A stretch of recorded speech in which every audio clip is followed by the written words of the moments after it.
Hello everyone, Angel here. In this episode, I'll show you my setup for 5 legendary heroes marches for cavalry. They all currently have a speed of around 89%. I'll also show you a simple trick that fixed Freya and Agnar's march speed.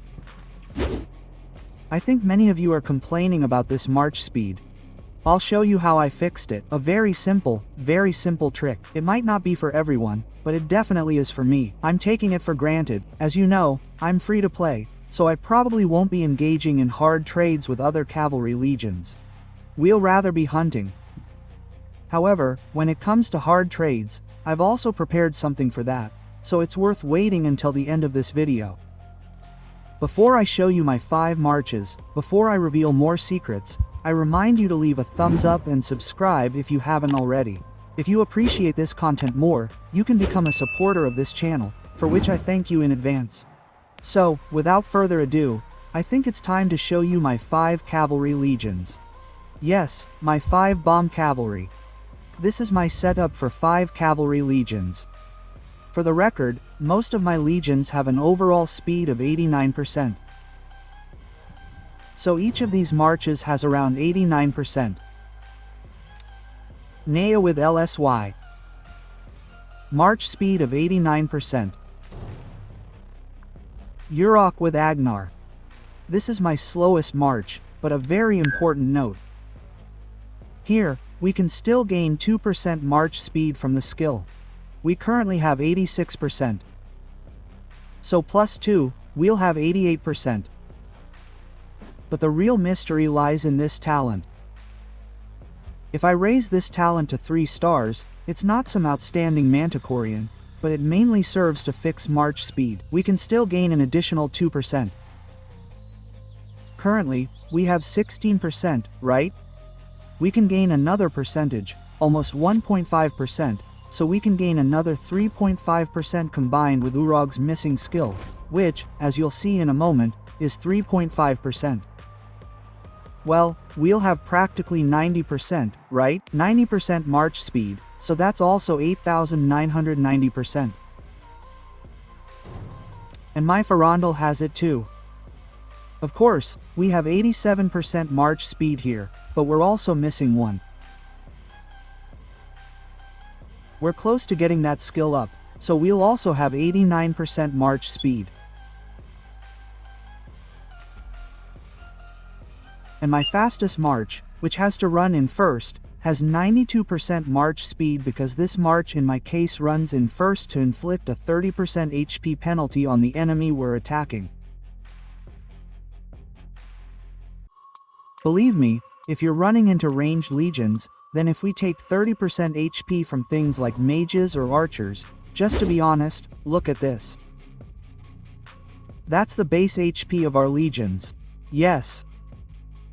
So here we gain about 59% of all the buffs for archers. So if we subtract 30% from Theodore's debuff, we're practically subtracting 50% of the buff, right? Because we're actually subtracting 30 percentage points. The way this game works, it works on percentage points, so we're subtracting 30 percentage points here, which is a total of minus 50% to the HP buff. And if we subtract 50% of that HP, right? Then we'll have plus 62 in green. So we could have about 273 in total. So their HP level will be close to that of tier 3 units, so we're actually lowering 2 tiers. Yes, we're lowering their HP by 2 tiers. So that's my take on Theodore. That's why I have Theodore here first, but as you well know, Theodore is a bit slow, so we're fixing Theodore's speed here with Sorlin's blade. Yes, we have an additional 18% here, but believe me, it's really worth it. It's actually worth playing this artifact. The rest of the marches, as you've seen, are all at a similar level. Total speed is 89%.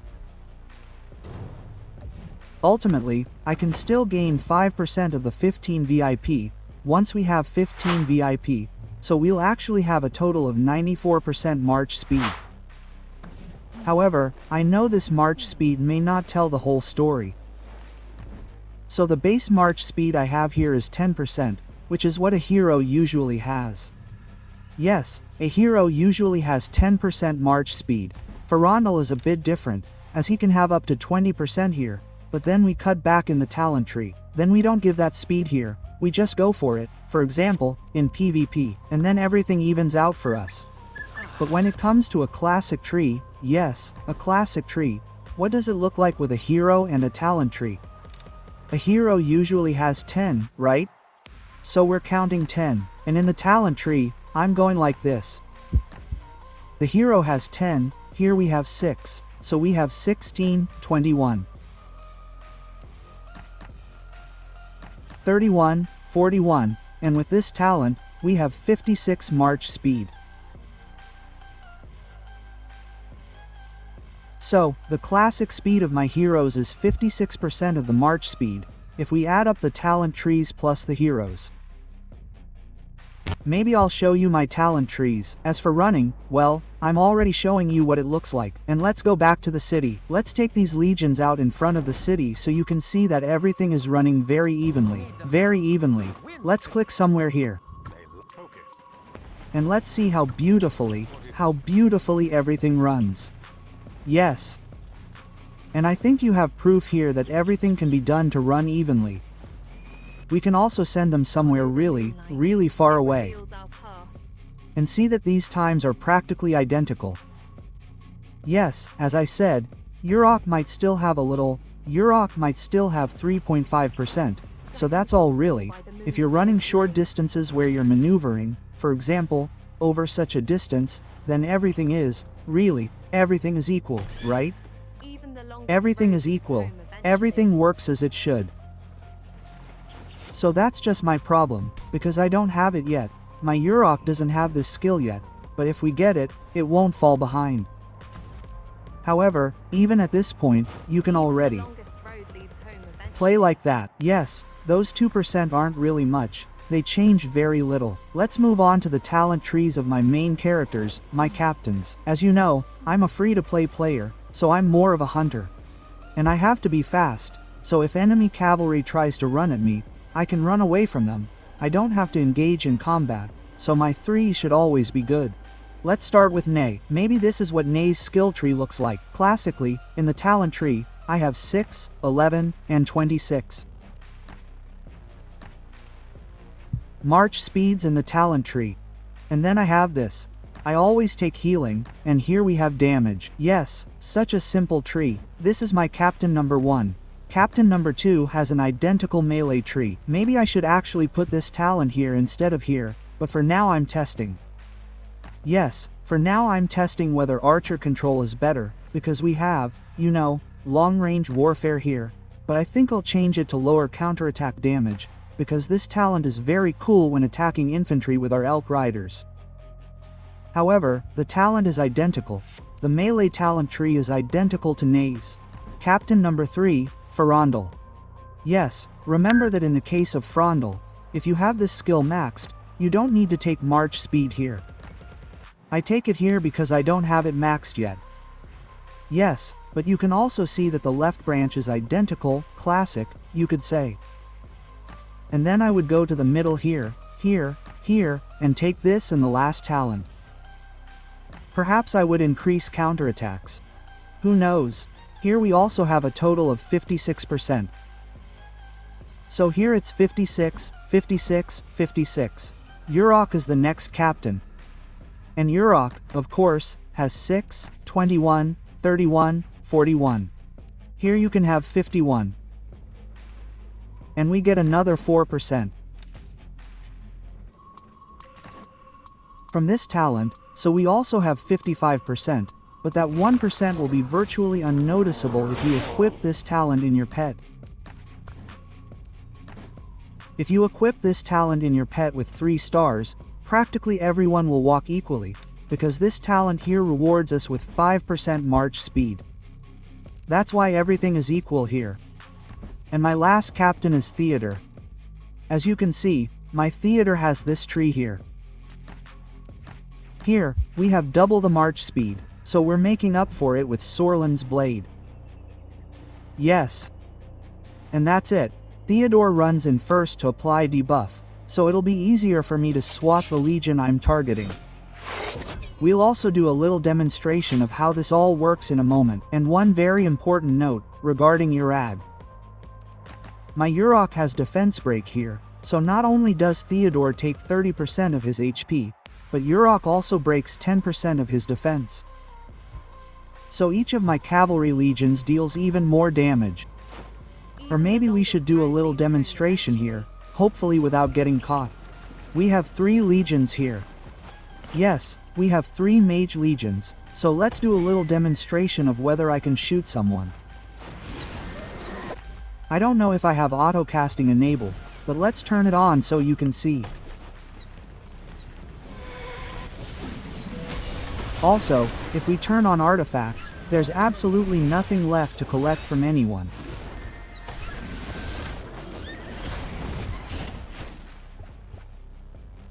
Well, as you can see, there was a bit of confusion with artifacts here, because I'd been testing a lot of different setups beforehand, but you had proof on screen that theoretically, I have no problems vanquishing tier 5 legions. So that's what it looks like. So we have no problems vanquishing tier 5 units. And as you can see, with a pretty positive AC. But let's take a look at a report to show you that this is exactly how it all works. Here we have enemy legions. The enemy legion we hit has a 10% defense penalty and a 30% HP penalty, so any hero I have striking this legion will deal significantly more damage. Yes, that's my goal. Of course, this is a 5 legion setup specifically for this type of hunt. It's the same with my elven cavalry too, I have the same setup. Yes, it all looks practically identical too. As for how I've built my heroes, here's a quick look because we won't waste time here. I have 551. Emrys, Urag, Theodore, Perondel, LSY. Agnar, Baxi, Freya, and Tobin. Tobin is only 5,111 because I only care about damage. Yes, he has quite a bit of damage, definitely more damage than Marduk or Alistair, so I use 10 legendary heroes for cavalry for hunting and 1 shotting my enemies. As for my pet, I got it a long time ago, and it still serves me well in cavalry legions. My second cavalry pet is a manticore. Of course, this manticore is also played in ranged units, but ranged units don't use enough stamina to drain me, so I might as well use this manticore in cavalry legions. The rest of my pets are actually my 4 red manticores. If you're hunting, you really don't need some random pets. I'm just making a 2-star talent. For now, I'm waiting for better attributes and more skill slots. I'll try to make a 2-star talent everywhere. We'll add those skills later. I think they're cool. We could even have a total of 10% critical hit chance, so definitely something interesting. Of course, at 3 stars, right? And above all, the most important thing for cavalry pets is fierce attack. We'll probably make a 2-star fierce attack everywhere. Each manticore will have 2-star talents. And those pets will be 100% enough for you. As you can see, I can one-shot with the pets I have. So hunting pets really aren't that important. I'd like to remind you that in 2 days of the war, playing cavalry, I think I earned 8 million merits, if I'm not mistaken. After that, we no longer had an enemy, so the rest of the merits here are from friendly wars with our ally, and from some tests here, which you can see in this video. So, in places where there aren't many players, you can really hunt and have fun playing with cavalry. And I just got those 8 million merits in 2 days without using any elixirs. So we have everything here. And of course, I didn't use any resources either, so you can have a really, really good time. And now for the creme de la creme. As for the new G5 Cavalry. As you saw, I improved it because I noticed it's truly overpowered. And I'll show you the test in a moment, but now I'll show you what they look like. Yes, I improved them a bit more, because I had 3 in the test here, and now I have 4. Believe me, this skill is very, very important. Overall, I think that once you awaken Agnar, you won't regret it. You really won't regret it. In a moment, you'll see why my Freya will be at 5,551. I don't think I'll awaken her. There are always tokens for other heroes. However, I recommend awakening Agnar to yourself and to you.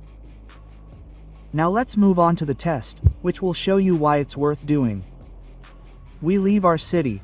We take the eagles again. Of course, they're already ready. Yes, the game is already selecting this legion for me. That means it's really good, because this legion is already the first one ready to go. Remember, I don't have any copies yet. So, yes, you know how we do it? We can also click attack on those units.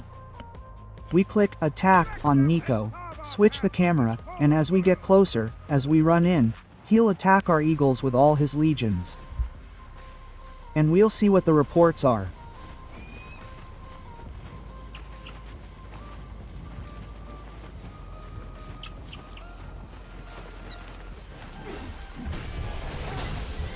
So, you see, 10 legions are attacking us. Despite everything, we're fighting bravely here. The damage is enormous. Don't look at that. I'm curious about the report. You know, this is for jumping, right? I think it'll be pretty good for jumping. Let's take a look at the report. See that? That's the damage. Yes, that's the damage. The damage was pretty high here before too. As you can see, it's very repetitive. Yes, very repetitive. This is the cavalry version of Kumayan. You really run in, run out of the city, run into the crowd, and that's it. Why is this a massive march? Someone might ask. Well, I'll show you right here. Yes, the more enemy legions, the greater your penetration. Penetration is for you. You don't apply it to anyone. So anyone attacking you takes much more damage. Yes, because you penetrate their defenses. You have a lot of delta damage for cavalry, you have additional damage, but look what happens when Freya goes berserk. Here, Freya goes berserk, and look at those bonuses. I don't have Agnar maxed out yet, so we'd actually have 100% here, but we're a few points short. We could also have a damage delta of plus 25. But we don't have the champions ready yet. That's how it works, right? I can't wait to do it, to actually awaken Agnar, because I think he's worth the effort. I think Freya is enough for me at level 551. Besides, check out the damage here. Even the pet did some damage, and remember, he's unfinished. So I plan to get to 551 here. We'll awaken Agnar using talents. Some damage has been added, as you can see, so I decided to awaken them. I tested them a bit today. That's why I noticed they're truly overpowered. That's why we already have 6 stars on Agnar, we have 6 stars on Freya, and we'll also be awakening Agnar. So, I'll make Freya 5,551. So this will be my kind of march, you know, for running into crowds. And as you can see, you can make really good reports, so to speak. All the units here are those 5s, right? These aren't 4s, so you don't think we're fighting with those 4s, by any means. That's all I wanted to show you about this march. I recommend doing it. Remember, these are also eagles, yes, which have really low attack. Regular cavalry has significantly more attack, so we could probably just switch to orcs. Yes, I think with orcs it would be an even better effect, or I think it would definitely be an even better effect, so I don't know. I don't think you can play with ranged legions at this point. If someone wants to destroy someone's tower in the area, for example, with ranged legions, they'll be running around somewhere, you run. Agnar and Freya into the crowd and you'll gain an advantage. Well, what more can I say? You're coming out ahead. This report would be even better if only I had Agnar's 4th skill at level 5. Let's test city hopping again. We jump out. One hero goes berserk, the other hero goes berserk. I also like to castrate an artifact and then hide. And let's see how we recover from such city hopping. Yes.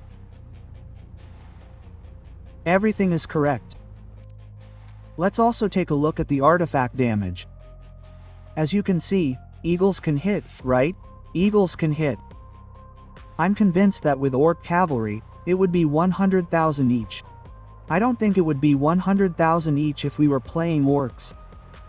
So do I recommend this march? Of course I do. How will this march play? Well, I think it's very simple. I think we'll just run into the crowd with this march, right? And make good, really positive reports. Well, what's the point of talking? What's the point of talking? I think it'll go like this. So you've already met Agnar and Freya. That's all for this episode. I'll be saying goodbye to you. You know what to do. Take care. Hello.